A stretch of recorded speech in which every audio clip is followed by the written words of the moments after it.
As I'm sure you've seen by now, the wildfires which hit the island of Maui were just devastating, with, just as of right now, 111 people confirmed to have been killed in the blazes. About 1,000 people are still missing, and as you can see from the photos up on your screen, there was an entire community which has just been razed to the ground. However, while this is a great tragedy, there are some people who are seeing this as a phenomenal opportunity in real estate.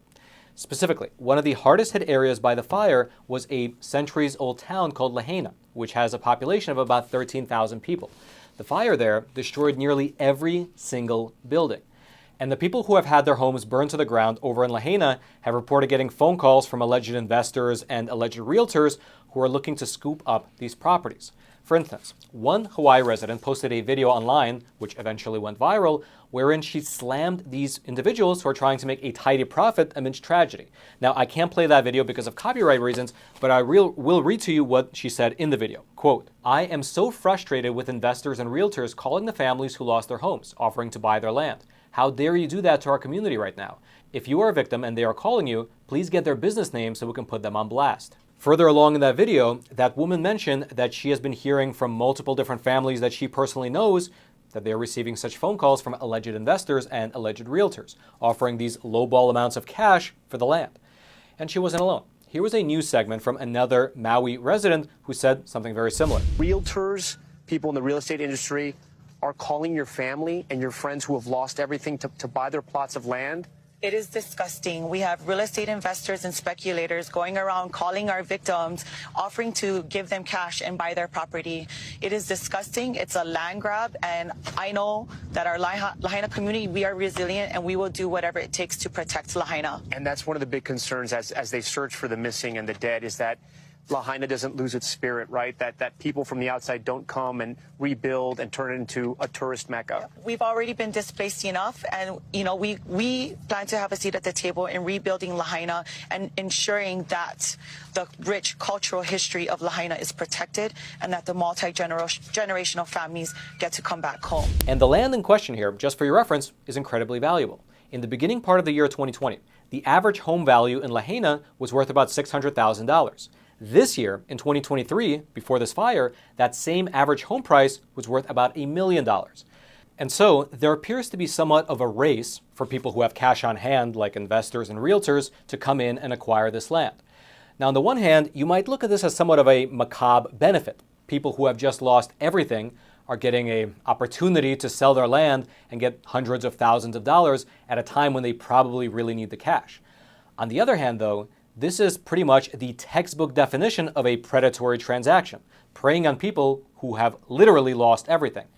And in fact, these alleged calls have gotten so bad that the Hawaiian governor had to step in and not only urge the realtors and the investors to stop, but also the governor has instructed the state attorney general to implement a moratorium on land transactions in the Lahaina area. Specifically, while speaking about the reports of these residents getting these offers, here's what the Hawaiian governor said, quote, "My intention from start to finish is to make sure that no one is victimized from a land grab.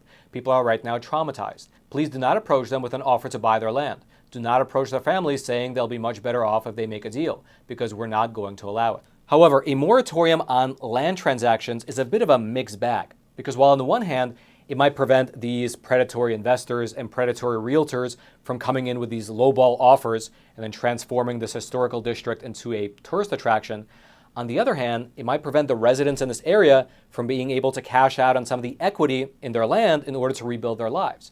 Because as sad as it is to say, in many cases, the people in that area who have lost everything, well, the value of that land might be the only thing that they have left. However, there's a third option, which is that the governor is considering coming in and having the state buy out that land. Here's specifically what the governor said during an interview with a local news outlet over in Maui about this potential eminent domain. I'm already thinking about ways for the state to acquire that land so that we can put it into workforce housing, to put it back into families, or to make it open spaces in perpetuity as a memorial to people who were lost. We want this to be something that we remember after the pain passes as a magic place. But we don't want this to become a cleared space where then, yes, people from overseas just come and decide they're going to take it. The state will take it and preserve it first. And this is in fact something that the governor could do, given the fact that over in Hawaii, quote, Eminent domain gives the government the power to take your property, even if you don't want to sell it. But under the Fifth Amendment, eminent domain must be for a quote-unquote public use. Now, while it is true that in that video clip, Governor Green was talking about having the state acquire that land and then making it available to the families in the area who lost everything, he also mentioned turning it into a workforce housing area, which, if you've ever lived in New York City, San Francisco, Detroit, Philadelphia, Boston, or quite literally any other place in the country, well, there's another name for a workforce housing area. It's called the projects. And so what all this amounts to is that amidst the tragedy of literally still having to look through rubble in order to rescue people and find your family members, the residents over Maui are now having to deal with either predatory investors or the government coming in and potentially acquiring the land from underneath their feet, leading to videos like these. We're all hurt, we're all grieving. You know, out of our hearts, we're here and it's now completely gone. But we're still here and we have to keep it that way. So it's time for us to get up and rebuild. We cannot sit back and feel sorry for ourselves. This is a time for us to stand together as a community, the strong community that we know we are. Needed it. You know, a lot of our people, like I said, we have lost everything. So the fact that they're already thinking that they probably can't afford to rebuild. You know, a lot of people's life savings are in the house.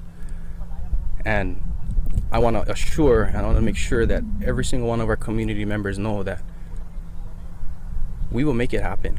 We will make it happen. Do not sell to anybody outside. We will get you back in your house. No matter what we have to do, we will get the funding to make sure that we can rebuild everybody's homes. But then, on a positive note, there are law firms which are stepping up in order to help the residents stave off these land grab attempts. As just one example, here's one of these entities called the Maui Legal Preservation Fund, which is working to help the local residents. One of the entities that's reached out so far is actually a nonprofit. It's known as People Help the People. They're going to be teaming up with me for a legal effort where we're going to get boots on the ground in Maui, actually trying to help these people out with three main issues. The first being the government and Governor Green's emergency declaration, which under certain Hawaiian laws allow him to have unfettered authority to take land, condemn land. He can abate land. He can segregate people. He can even force the individual landowners to pay for the cost of destruction of their own property, even if it's privately owned land. You have insurance carriers that are refusing property settlement claims. You have insurance carriers denying homeowners claims, even though these people dutifully pay their policies every month, and now they're being denied money after losing everything.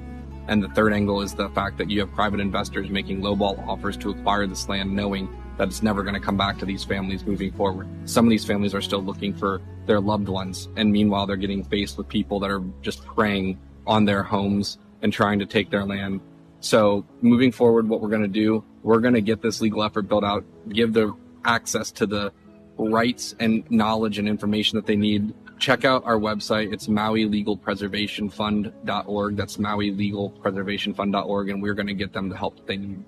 If you're interested in learning more about that particular project, I'll throw a link to the Maui Legal Preservation Fund's website. It'll be down there in the description box below this video for you to check out, which I'll mention is that same description box below those like and subscribe buttons, both of which I hope you take a quick moment to smash so that this video and this content can reach ever more people via the YouTube algorithm. And now, since we're generally on the topic of the government stealing from the people, let me quickly introduce the sponsor of today's episode by showing you this Federal Reserve note.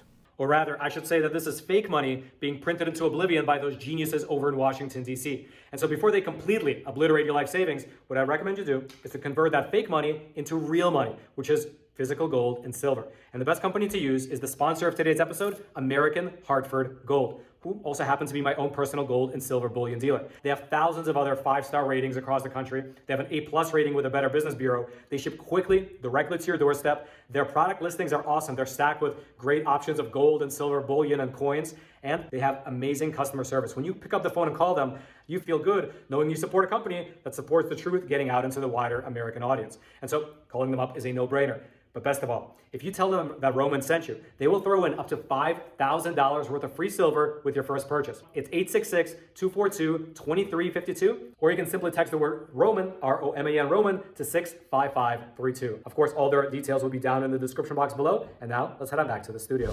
And then lastly, I'd like to quickly mention that if you are sick and tired of all the censorship on this platform, as well as all the other platforms, well, potentially you're in luck, because the Epoch Times has extended our awesome sale on subscriptions, just 25 cents a week for the entire year, which if you do the math, works itself out to just be a single $1 a month. And so if you've been on the fence about subscribing to the Epoch Times, you're looking for honest news, but every time you go over to the website, you get hit with a paywall again, and again, and it's just getting frustrating. Well, perhaps take the sale as an opportunity to try the Epoch Times out for yourself. I'll throw a link. It'll be right there at the top of the description box below. You can click on that link and head on over to the sale page where you can try it out, again, for just a single $1 a month. And that way, you'll get access to everything that we publish. Unlimited access to all of our documentaries, our videos, our movies, our infographics, our deep research reports, our analysis, basically everything that we do, everything that we publish, you will have access to it. I hope you check it out. The link will be right there at the top of the description box below. I'm sure you like it if you subscribe. And then until next time, I'm your host, Roman from the Epoch Times. Stay informed. Most importantly, stay free.